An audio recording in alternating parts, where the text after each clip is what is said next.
Ate Shaira, sa tingin mo ba kayang palakihin itong lobong ito ng hindi hinihipan? Alam mo, Kuya Chris, gusto kong sabihin na hindi, pero kilala kasi kita eh. Kaya sa tingin ko, pwede yan pag ginamitan mo ng science. So ito lang ang mga kailangan natin dyan, okay? We need hydrogen peroxide, Okay. dishwashing liquid, yeast, water, syempre kailangan natin ng lobo, at itong Cable tie. cable tie, okay?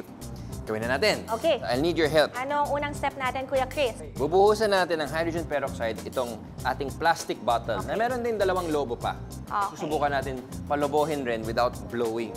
Okay? So meron tayong binutasan natin yung ating plastic na lalagyan.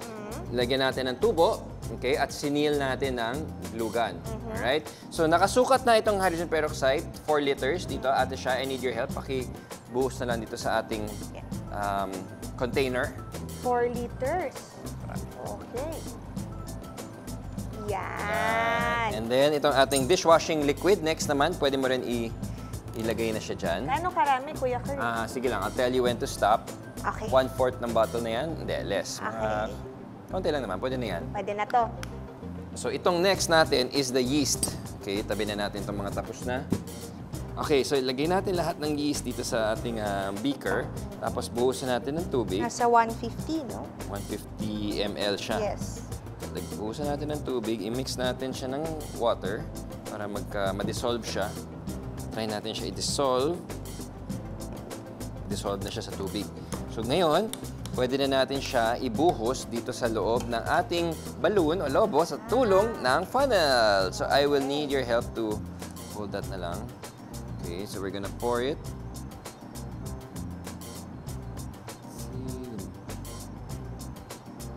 Alrighty, and then, okay, so yung balloon ngayon, thank you, itatali natin dito sa butas ng ating container.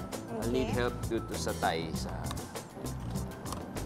Ingat lang, di wag makunit ang balloon. Okay, so we need a cable tie para mahigpitan lang yung secure at ma-secure ang balloon dito sa opening para walang hangin ang makakalusot. Pero tingin ko hindi na lulusot ang hangin dyan siya. Yan. Okay.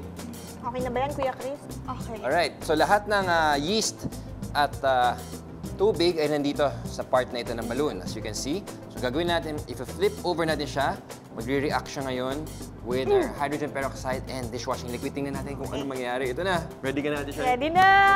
Lolobo kaya? Lolobo? Ikaw mag-flip. 1, 2, 3, go! Wow! React na siya. Bitaw, bitaw. Wow! Diba? Grabe! Malaki pa siya. Yun na, papasok na yung mga bula sa... Kuya Chris, lumobo nga ng hindi hinihipan. Boom! Omo! Ayaw pa tumigil. Naparami yata yung nag- Oh my God! Oh my God! Wow! Kuya Diba? Chris! Sabi ko sa laki niya. Paano nangyari yan? Nakakatakot!